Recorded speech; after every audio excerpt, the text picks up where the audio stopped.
Hello friends, যারা নাকি 2022 সালের এসএসসি পরীক্ষার্থী আছেন অর্থাৎ বাংলা দ্বিতীয় পত্রের এমসিকিউ এর 100% কমন সাজেশন আজকে আমি আপনাদের শেয়ার করতে যাচ্ছি। এটি কিন্তু শর্ট সিলেবাসের আলোকে, অর্থাৎ এই এমসিকিউগুলো পড়ে গেলে কিন্তু আপনারা পরীক্ষায় 100% কমন পাবেন, আমি আপনাদের বলে দিচ্ছি।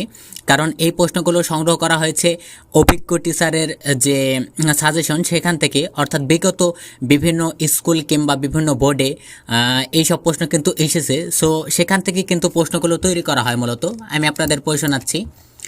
বর্তমানে পৃথিবীর প্রচলিত ভাষার সংখ্যা কত? এটি হবে 3500। ভাষা কিসের উপর সৃষ্ট হয়? এটা হবে অঙ্গ-প্রত্যঙ্গের সাহায্যে। মনের ভাব প্রকাশের প্রধান বাহন কোনটি? এটি হলো ভাষা। এই যে তিনটি প্রশ্ন যে দেখলেন, এই তিনটি কিন্তু খুবই ইম্পর্টেন্ট। সো বাকিগুলো ইম্পর্টেন্ট, তবে এই তিনটির ভিতরে কিন্তু এক থেকে দুটি আপনারা পাবেনই, আমি আপনাদের গ্যারান্টি দিয়ে দিচ্ছি। প্রত্যেক ভাষারই 4টি মৌলিক অংশ থাকে। অংশগুলো কি? এটা হবে ধ্বনি, শব্দ, বাক্য, অর্থ। কিসের দ্বারা সৃষ্টি হয়? এটা হবে বাকযন্ত্রের সাহায্যে। তোমার ভাষার মূল উপাদান কি? সো এটি কিন্তু খুবই ইম্পর্টেন্ট প্রশ্ন। দেখতে পাচ্ছেন এটা চট্টগ্রাম বোর্ড 2017, এরপরে বিভিন্ন বোর্ডে কিন্তু এই প্রশ্নটি এসেছে। সো এটা কিন্তু ঢাকা বোর্ডেও আসতে পারে, ঢাকা বোর্ডে 2015-তে এসেছিল, এটা কিন্তু 22-এ আসতে পারে। ভাষার মূল উপাদান কি? এটা হবে ধ্বনি। কিসের ভেদে ভাষার পার্থক্য ও পরিবর্তন ঘটে? এটা হবে দেশকাল ও পরিবেশ ভেদে। বাংলা ভাষার মূল উৎস কি? এটা হবে বৈদেশিক ভাষা। বাংলা গদ্য কোন যুগের ভাষার নিদর্শন? এটা আধুনিক যুগের। এক এক গোষ্ঠীর মধ্যে নিয়ম শৃঙ্খলাজাত ধ্বনিপুঞ্জকে কি বলা হয়? একটি ভাষা। এটি কিন্তু একটি ভাষা। বাংলা ভাষা ও সাহিত্যের প্রাচীন নিদর্শন কোনটি? এটা হবে চর্যাপদ। এটিও কিন্তু খুবই ইম্পর্টেন্ট, দেখতে পাচ্ছেন। সো এই প্রশ্নটা কিন্তু খুবই ইম্পর্টেন্ট। কোন ভাষা থেকে বাংলা ভাষার জন্ম হয়? এটা হবে বঙ্গগামী রূপী ভাষা। সো যারা নাকি এক্সাম দেবেন, এক্সাম দেওয়ার পরে আপনার এই সাজেশনগুলো মিলিয়ে দেখবেন, আসলে এখান থেকে কিন্তু সাজেশন বা কমন পড়বে, আমি আপনাদের গ্যারান্টি দিচ্ছি। পৃথিবীর আদি ভাষার নাম কি? এটা হবে ইন্দো ইউরোপীয়। এটি কিন্তু খুবই ইম্পর্টেন্ট, অর্থাৎ এই যে 1 থেকে শুরু করে 14 পর্যন্ত পড়লাম, এই প্রশ্নগুলো কিন্তু খুবই ইম্পর্টেন্ট এবং এগুলোই কিন্তু পরীক্ষায় আসে। প্রত্যেক ভাষার কয়টি মৌলিক অংশ থাকে? 4টি। ভাষার রূপ দেখা যায় 2টি। তারপরে যে 17 নাম্বার, বাংলা সাহিত্যে চলিত রীতির প্রবর্তককে? এটা হলো প্রমোদ চৌধুরী। এটিও কিন্তু খুবই ইম্পর্টেন্ট, দেখতে পাচ্ছেন এটা কিন্তু বিভিন্ন বোর্ডে এসেছে। সো এটিও কিন্তু ইম্পর্টেন্ট। বাংলাদেশ ছাড়া আর কোন অঞ্চলের মানুষের সার্বজনীন ভাষা বাংলা ভাষা? এটা হবে পশ্চিমবঙ্গ। ভাষা কি? ভাব প্রকাশের মাধ্যম। মানুষ নিজের কোনটির সাহায্যে সম্পূর্ণভাবে মনের ভাব প্রকাশ করে? কণ্ঠধ্বনির সাহায্যে। বর্তমানে পৃথিবীতে প্রচলিত ভাষার সংখ্যা কত? 3500-এর উপর। এটি কিন্তু খুবই ইম্পর্টেন্ট। বর্তমানে পৃথিবীতে কত কোটি লোকের ভাষা আছে? প্রায় 30, অর্থাৎ বাংলা ভাষা। নিচের কোন ব্যক্তি চলিত ভাষার প্রচলনে বিশেষ ভূমিকা রেখেছে? প্রমোদ চৌধুরী। তারপর সাধুরীতির বাক্য বিন্যাস কিরূপ? এটা হবে সুনিয়ন্ত্রিত ও সুনির্দিষ্ট। ভাষার কোন রীতি কষ্টসাধ্য? এটি হবে আঞ্চলিক। কোন চলিত ভাষারীতি বৈশিষ্ট্য? কোনটি চলিত ভাষারীতির বৈশিষ্ট্য? এটা হবে তন্বব শব্দবহুল। সাধু চলিত ভাষার কোন কোন পদ বিশেষ রীতি মেনে চলে? সর্বনাম ও ক্রিয়াপদ। সাধু ভাষার কোন কোন পদ বিশেষ রীতি মেনে চলে? সর্বনাম ও ক্রিয়াপদ। ভাষার গুরুমণ্ডলী দোষ কাকে বলে? সাধু চলিত ভাষার মিশ্রণকে। ভাষার কোন রীতি তৎসম শব্দবহুল? এটি হবে সাধুর রীতি। সাধু ও চলিত ভাষার পার্থক্য কোন পদে বেশি? এটা হবে সর্বনাম।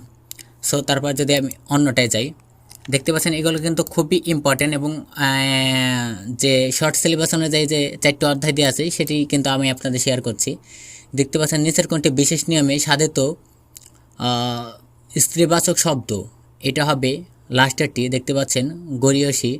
কোনটির আগে পুরুষ ও স্ত্রীবাচক শব্দ যোগ করে পুরুষ বা স্ত্রীবাচক শব্দ গঠন করা হয়? এটা হবে কবি। বিদ্বানের লিঙ্গান্তর কোনটি? এটা হবে বিদুজি। ক্ষুদ্রার্থে স্ত্রীবাচক শব্দ কোনটি? এটা হবে মালিকা। কোনটি নিত্য স্ত্রীবাচক শব্দ? এটা সধবা। পুরুষ ও স্ত্রী নির্দেশক সূত্রকে ব্যাকরণকে কি বলে? লিঙ্গ। বিশেষ নিয়মে গঠিত স্ত্রীবাচক শব্দ কোনটি? এটা হবে নরনারী। বাংলা ব্যাকরণ কোন পদের সংস্কৃতের লিঙ্গের নিয়ম মানে না? এটা হবে বিশ্লেষণ। কোনটি বৃহদার্থে স্ত্রীবাচক শব্দ? অরণ্যনানী। তারপরে ইয়ানের স্ত্রীবাচক প্রত্যয় কোনটি? এটা হবে ইয়সী। কোনটির স্ত্রীলিঙ্গ ভিন্ন শব্দ? বিদ্বান।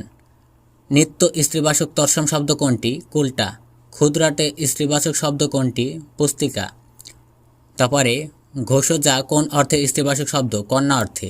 নিত্য পরিবাচক শব্দ কোনটি? এটা হবে ঢাকি।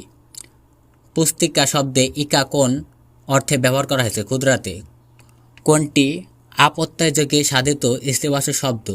এটা হবে প্রথমা। কোন পুরুষবাচক শব্দটি একাধিক স্ত্রীবাচক রূপ হয়? ঠাকুর। আপত্যায় স্ত্রীবাচক শব্দ কোনটি? আধুনিকতা। নিত্য স্ত্রীবাচক তৎসম শব্দ কোনটি? সম্পত্তি। কোনটি নিত্য স্ত্রীবাচক বাংলা শব্দ? এটি কিন্তু খুব ইম্পর্টেন্ট। সতীন।